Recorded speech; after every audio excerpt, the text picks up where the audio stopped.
Okay, so I know I'm like a little late on this video, but I love the movie and I'm gonna make a video on it anyways. So there will be spoilers ahead if you have not watched the movie, but you probably have if you have clicked on this video. So yeah, you've been warned. Okay, so about a few weeks ago, Netflix released a movie called K-pop Demon Hunters, and it took the internet by storm.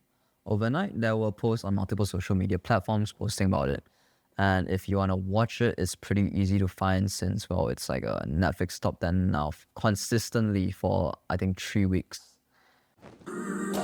Based on the movie's title, you can guess it's about a group of K-pop idols who also are demon hunters called Huntrix, and they basically got to save the world from the demons and the big bad boss called Gima, who also been voice acted by the frontman in Squid Game. Anyways, the Gauche need to sing and perform for their fans to fend off the demons by powering the Horn Moon, which is like this glowing barrier which seals off the demons.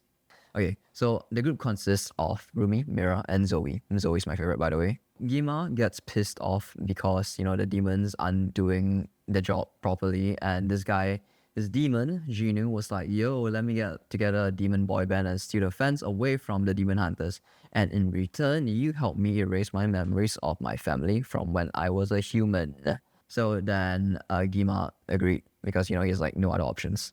So the ghosts bumped into the boy band that Ginu created, which is called the Saja Boys, by the way. And there was like a K-drama moment between Ginu and Rumi in the middle of the street. Shortly after, the Saja Boys started performing and used magic to create hearts, which pretty sus. And also because, they saw the demon marks from the guys. So they go start demons and they have to go and hunt them down now. So when that happened, Ginu basically discovered that Rumi is a half demon and they had like a cute little moment together and started meeting quite often behind the backs of both the groups. So after a duet performance by Rumi and Ginu, Rumi was like, hey, maybe if you help Huntrix win the Idol Awards and strengthen the Horn Moon, he could stay in the human world and they could be together. So Ginu thought the voices, they're gone, but haha, no, Gima summons him, reminding him that he abandoned his family so he could have a good singing gig for the Emperor, threatening to return the voices unless he strips what? Like, unless he continues to perform and tear down the Horn Moon. So at the Idol Awards, the Saja Boys pretended they were fighting. So Huntrix could perform first, which they then performed Golden. Then my boy Bobby got kidnapped. Zoe and Mira saw it and they wanted to save him, but they turned out to be demons, leaving Rumi alone on stage. And then two demons appeared as Zoe and Mira, and the song Take Down started to play, which was like a song written previously to destroy the demons and seal the Horn Moon for good. The demons reviewed her demon marks, and then Rumi basically crashed out and everyone saw it on stage, and including Zoe and Mira. By the way, can we take this moment to really quickly appreciate that these two demons, they took the time to learn the choreography to take down and perform alongside Rumi, which is pretty impressive if you ask me. Okay, anyways, back to the video. So after Huntrix broke up, the Saja Boys appeared and they were like, hey, we noticed that your favorite girl group got disbanded, so we're here to perform for you. Everyone was then drawn towards this large stadium by the Saja Boys, which they performed Idol. And I think it's a really good song, so you should go and listen to it. They used the song to brainwash everyone to walk towards these flames, which is basically Gima, and where Gima will take their souls. Then you guessed it, Rumi appears using her golden voice to stop the brainwashing, and then Huntrix got back together to perform a new song and defeated Gima and the Saja Boys, not before Jinu sacrificed himself for Rumi. Everyone was saved, and Rumi fully embraced her marks. Zoe and Mira finally get to go to the buff house with Rumi. I'm very sure they adopted Derpy and the magpie, the bird, that guy, yeah. So yeah, the end. That's basically the show. So this show was amazing and filled with a ton of Easter eggs and cultural references, and I want to talk about them. So we've all seen the movie now, and we've seen this especially adorable tiger called Derpy and his friend the magpie. So this odd couple can be traced all the way back to Korean folk art and genre paintings called minhwa. It flourished in the Joseon dynasty, and it broke away from the conventional court paintings. The genre embraced raw charm and unrestrained spontaneity. TLDR, it was basically different, new, and fresh. The artworks reflected the imaginative desires and everyday humor of ordinary people.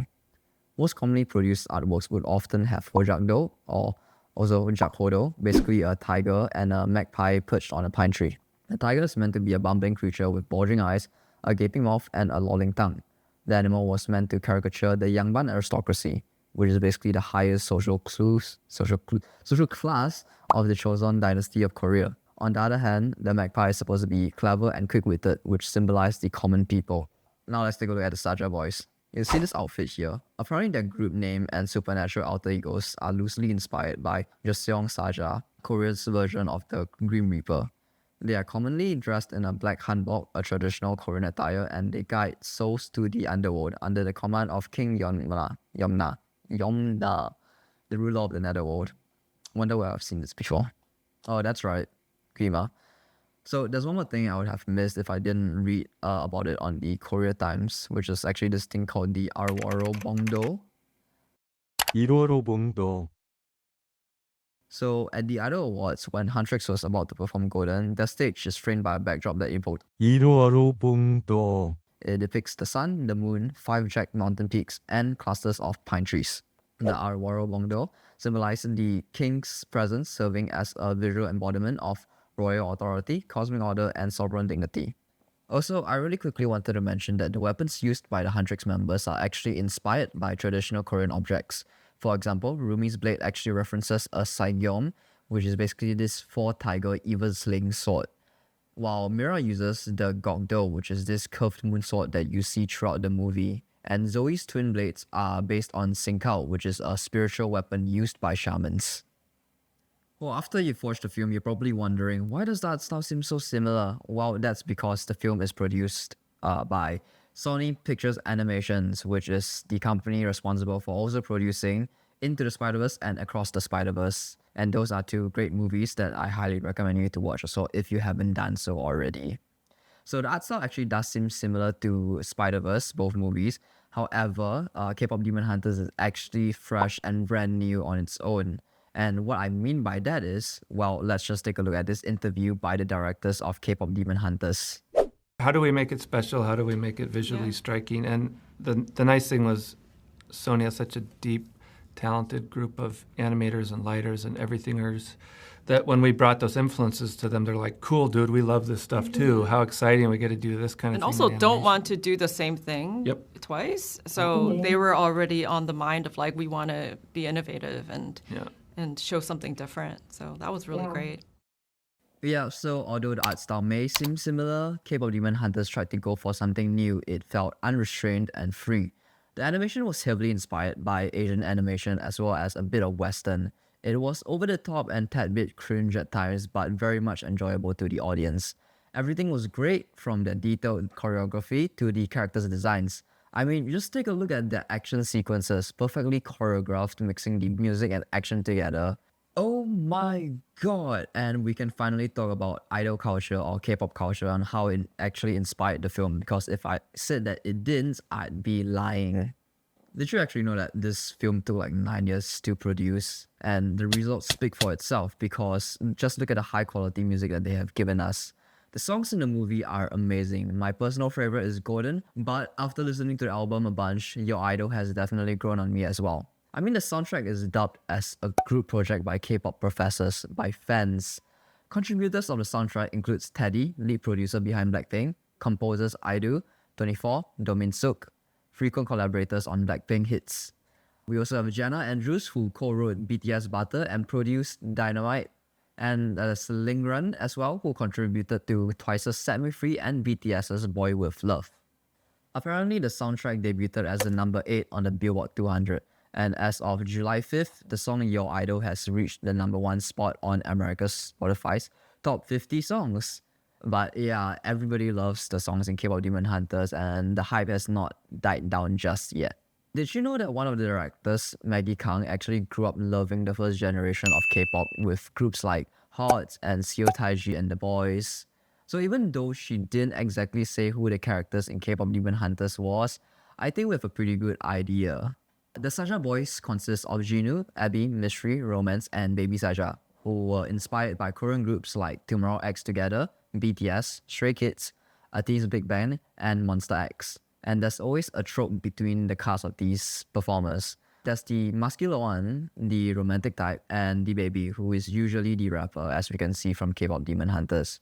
Oh, but wait, where's Mystery and Genu? Well, when I read the article on K-pop Demon Hunters, they actually said that apparently Mystery was heavily inspired by anime, and Genu is just your typical everyday K-drama actor or slash performer, which you can see from like the two-block haircut that he has. As for Huntrix, the trio was referenced from many K-pop idols and models. Rumi was worked on for years, and I mean years because, the film took 9 years to produce. But Rumi's appearance has changed slightly to reflect the animation and Korean lighting that the directors were going for. The directors looked into ITZY, Blackpink, and TWICE specifically when creating Huntrix. It was revealed that the Korean model, An So-yeon, inspired the fashion for Mira. As for Zoe, they wanted a cute vibe for the character, and many K-pop idols were referenced for her look.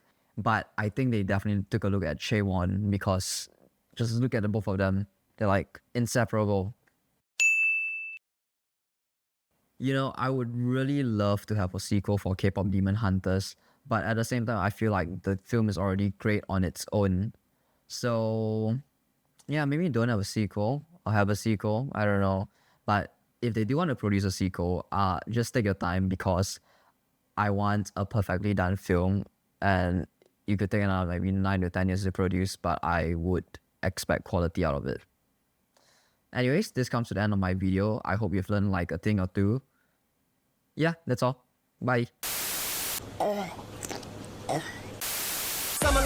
You assuming I'm a human, what I gotta do to get it through to you? I'm superhuman, innovative, and I made a rubber so that anything.